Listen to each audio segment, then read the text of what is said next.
Hello, എല്ലാവർക്കും എൻ്റെ പുതിയൊരു വീഡിയോയിലേക്ക് സ്വാഗതം. ഇന്ന് നമ്മൾ ഒരു സിമ്പിൾ ലഞ്ച് റെസിപ്പി ആയിട്ടാണ് വന്നിരിക്കുന്നത് കേട്ടോ.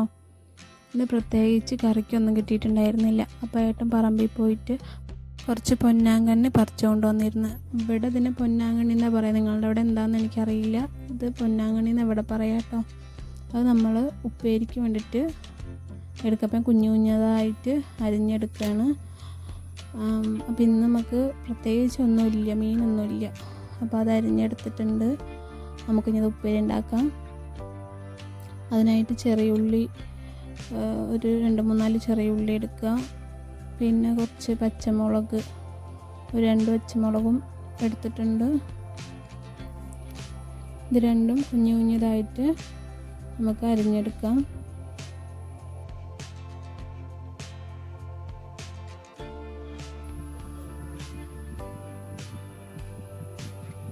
ഇതുണ്ടാക്കാനായിട്ട് ഒരു പാൻ അടുപ്പത്ത് വെച്ച് കൊടുക്കുക. അതിലേക്ക് കുറച്ച് വെളിച്ചെണ്ണ ഒഴിച്ചു കൊടുക്കുക. വെളിച്ചെണ്ണ ചൂടായി വരുന്ന സമയത്ത് കുറച്ച് കടുക് ഇട്ട് കൊടുക്കുക. കടുക് പൊട്ടി വരുന്ന സമയത്ത് നമ്മൾ അരിഞ്ഞു വെച്ച ചെറിയ ഉള്ളിയും പച്ചമുളകും കൂടെ ഇട്ട് കൊടുക്കുക. ഈ ചെറിയ ഉള്ളിയും പച്ചമുളകും ഈ എണ്ണയിൽ കിടന്നൊന്ന് മൂത്ത് വരണം. അപ്പോൾ നമുക്കൊന്ന് നന്നായിട്ട് ഇളക്കി യോജിപ്പിച്ച് കൊടുക്കാം കേട്ടോ. ഒന്ന് മൂത്ത് വരണം.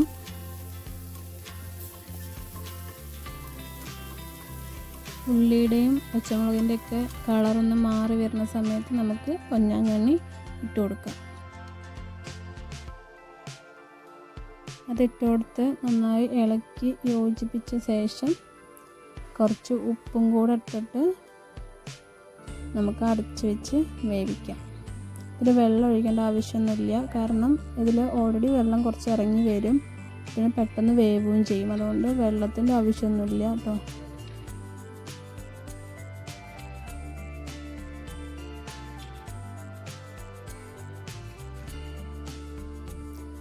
അതിൻ്റെ വെള്ളമൊക്കെ വറ്റി ഒന്ന് ഡ്രൈ ആയി വരുന്ന ടൈമിൽ നമുക്കതിൽ കുറച്ച് തേങ്ങ ഇട്ട് കൊടുക്കാം കേട്ടോ. ചെറിയ വെച്ച് തേങ്ങ കുറച്ചിട്ട് കൊടുക്കാം. തേങ്ങ ഇട്ടിട്ട് നല്ലതുപോലെ ഇളക്കി മിക്സാക്കുക. അപ്പോൾ അത്രേ ഉള്ളൂ നമ്മുടെ ഉപ്പേരി കേട്ടോ. പിന്നെ നമ്മൾ ഇന്ന് കറി ഇല്ലാത്തതുകൊണ്ട് തക്കാളി ചട്നി ഉണ്ടാക്കണത്. ചോറിന് കുറച്ച് തക്കാളി ചട്നി ഉണ്ടാക്കാമെന്ന് വിചാരിച്ചു. അപ്പോൾ അതിനായിട്ട് ഒരു പാത്രത്തിലേക്ക് കുറച്ച് എണ്ണ ഒഴിച്ചിട്ട് അതിൽ കുറച്ച് കടുക് ഇട്ട് കൊടുത്ത്, പിന്നെ വെളുത്തുള്ളി ചതച്ചത് 2-3 വെളുത്തുള്ളി ചതച്ചിട്ട് കൊടുത്തിട്ടുണ്ട്. അതൊന്ന് മൂത്ത് വരുന്ന സമയത്ത് ഒരു 2 പച്ചമുളക് അരിഞ്ഞതിട്ട് കൊടുക്കാം. എന്നിട്ട് അതിലേക്ക് തക്കാളി, ഒരു 3 തക്കാളി ഞാൻ എടുത്തിട്ടുള്ളത്. വൈകുന്നേരം ഒരു കല്യാണമുണ്ട്, അപ്പോൾ കുറച്ച് കറി ഉണ്ടാക്കുള്ളൂ. ഇപ്പോൾ ഉച്ചയ്ക്കുള്ളത് മാത്രമേ ഉണ്ടാക്കുകയുള്ളൂ. വൈകുന്നേരം നമ്മൾ കല്യാണം വീട്ടിൽ പോകും. ഞാൻ കല്യാണത്തിന് പോകും, അതുകൊണ്ട് കുറച്ച് ഉണ്ടാക്കണുള്ളൂ. അപ്പോൾ ഒരു 3 തക്കാളി എടുത്തിട്ടുണ്ട്. അതിൽ കുറച്ച് ഉപ്പ് ഇട്ടിട്ട് നല്ലതുപോലെ ഇളക്കി യോജിപ്പിക്കുക. ആ തക്കാളിയൊക്കെ ഒന്ന് വെന്ത് ഉടഞ്ഞ് വരണം കേട്ടോ.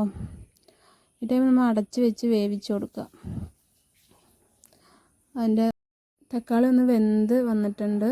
ഈ ടൈമിൽ നമുക്ക് പൊടികൾ ചേർത്ത് കൊടുക്കാം. ഒന്ന് വെന്ത് വന്നിട്ടുണ്ട്. ഈ ടൈമിൽ നമുക്ക് പൊടികളൊക്കെ ചേർത്ത് കൊടുക്കാം. കുറച്ച് മുളക് പൊടിയും കുറച്ച് മഞ്ഞൾപ്പൊടിയും ഇട്ട് കൊടുക്കാം.